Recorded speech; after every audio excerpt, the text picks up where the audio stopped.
അമ്മേ അഭയവരതേ അതുര ചരിതേ അഭയമരുളുക നീ ആദിശക്തി അമ്മേ പരമ്പൊരുളായി വന്നേ അഗതിക്കോരവലംബം തരിലതായി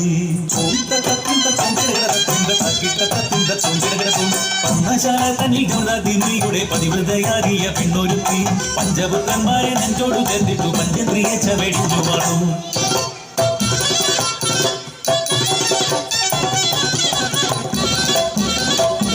രേണുക എന്നുള്ള വിളിയെത്തും മുൻപേ